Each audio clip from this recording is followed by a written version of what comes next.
अस्सलाम वालेकुम वरहमतुल्लाहि वबरकातुहू। प्यारे बच्चों, आप सब लोग कैसे हैं? उम्मीद करती हूँ कि आप सब लोग खैरियत से होंगे, ठीक ठाक होंगे और आप लोग अपना सबक बाकायदगी से तवज्जो से पढ़ रहे होंगे ताकि बच्चों आप लोगों को समझ आ जाए। क्योंकि जो काम हम हर रोज़ अगर रूटीन से करें, रेगुलरली करें, बाकायदगी से करें तो वही हमारे लिए बेहतर होता है। ये हर एक अगर आप फ़र्ज़ करें कोई काम कर रहे हैं और उसे छोड़ दें, मीन्स के हफ़्तों पे कल करेंगे, महीनों बाद करें, दिन बाद करें, तो बच्चों उसका फिर इंटरेस्ट नहीं रहता, फिर उसमें इतना पढ़ने का मज़ा नहीं आता जो बाकायदगी में रेगुलरली पढ़ने का मज़ा आता है। तो बच्चों, मैंने आपसे बात की थी कि अगर आप तजवीद में कुरान मजीद को तवज्जो से पढ़ेंगे, सुनेंगे, समझेंगे और इसकी प्रैक्टिस करते रहेंगे साथ साथ, तो बच्चों आप लोगों को बहुत ज़्यादा मज़ा आएगा पढ़ने का और आप लोगों को खुशी भी होगी कि आपको कुरान मजीद तजवीद से पढ़ना आता है, आपको सही तरीक़ों से आता है, सही मायने पता है आपको, तो बच्चों उसमें ज़्यादा मज़ा आता है। चले फिर हम अपना अब सबक शुरू करते हैं।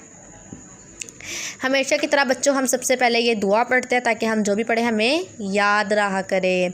चले बच्चों हम शुरू करते हैं।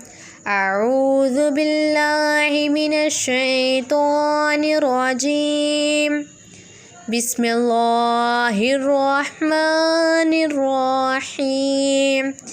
बच्चों आज मैंने आउज़ बिल्ला पढ़ी है। अगर आप लोग नोट करें, गौर करें, तवज्जो से देखें तो बच्चों यहाँ पे उन्होंने पूरी आउज़ बिल्ला बिस्मिल्लाह लिखा। हम भी पूरी बिस्मिल्लाह आउज़ बिल्ला पढ़ते हैं। अगर आप लोग समझें कि हम आधी पढ़ते हैं तो वो वाली पूरी नहीं, तो बच्चों मतलब कि एक पूरी उसके साथ एक तर्जुमा मतलब कि बाकायदगी के साथ उन्होंने लिखी हुई है।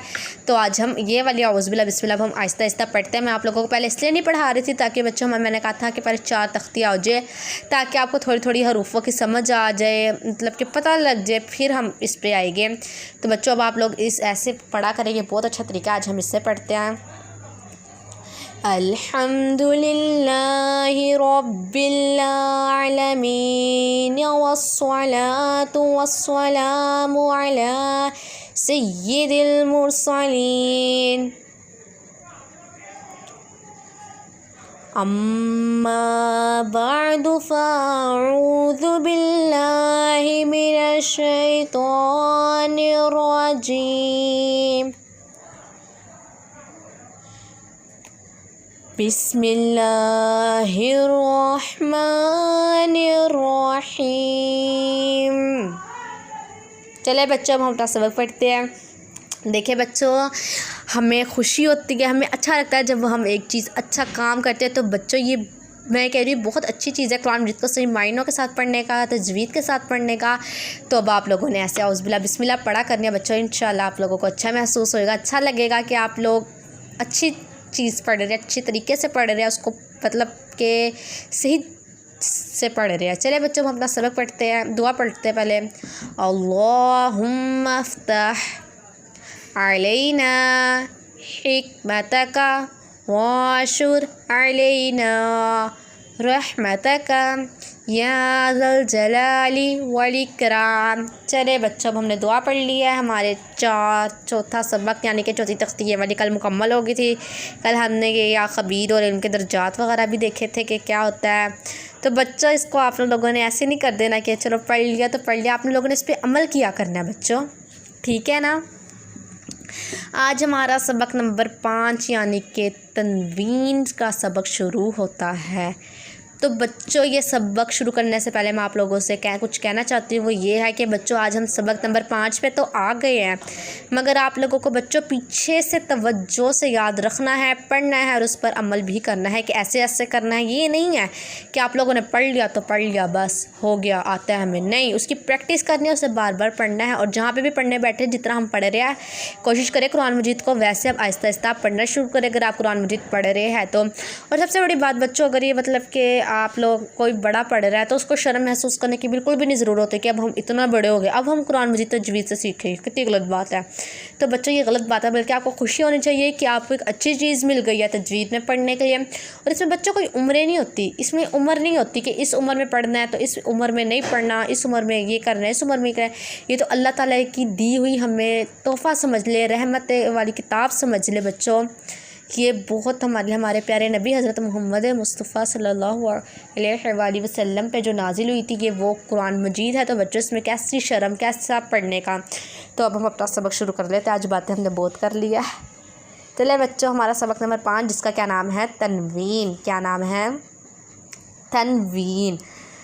तनवीन किससे कहते हैं? सबसे पहले हम ये देखते हैं, 2 ज़बर 2 ज़ेर और 2 पेश को क्या कहते हैं, तनवीन कहते हैं। क्या कहते हैं, तनवीन कहते हैं। जैसे देखिए, ये 2 ज़बर 2 ज़ेर 2 पेश, ज़बर ऊपर होती है, ज़ेर नीचे होती है, पेश ऊपर होती है। ये तो हमें पता था, हमने सबक नंबर 3 पे देख लिया था।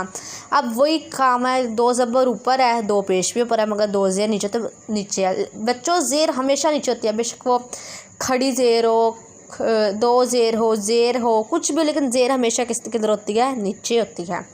अब हम देखते हैं, 2 ज़बर 2 ज़ेर और 2 पेश को क्या कहते हैं, तनवीन कहते हैं। जिस हरफ पर तनवीन हो उसे मुनव्वन कहते हैं। क्या कहते हैं, मुनव्वन। अब इस हरफ है, इसको इस पे तनवीन है, हम क्या कहेंगे, ये कौन सा हरफ है, मुनव्वन। कौन सा है, मुनव्वन। तनवीन नून साकिन होता है जो कलमे के आखिर में आता है। पहले हम इस बात को समझते हैं, फिर हम आगे पढ़ते हैं। नून साकिन किसे कहते हैं? सबसे पहले हम आ जाते हैं साकिन हर्फ पे। साकिन हर्फ वो होता है बच्चों जिसके ऊपर जज़म होती है।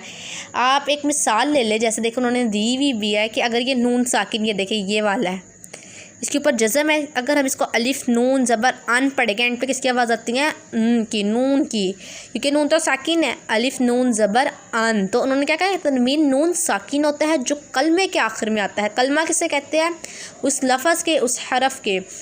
तो बच्चों उसका क्या मतलब है कि तनवीन को जब हम पढ़ेंगे उसकी एंड पे कैसी आवाज़ आनी चाहिए, नून साकिन की तरह आनी चाहिए। आगे भी पढ़ते हैं ताकि हमें बात क्लियर हो जाए। इसलिए तनवीन की आवाज़ नून साकिन की तरह होती है।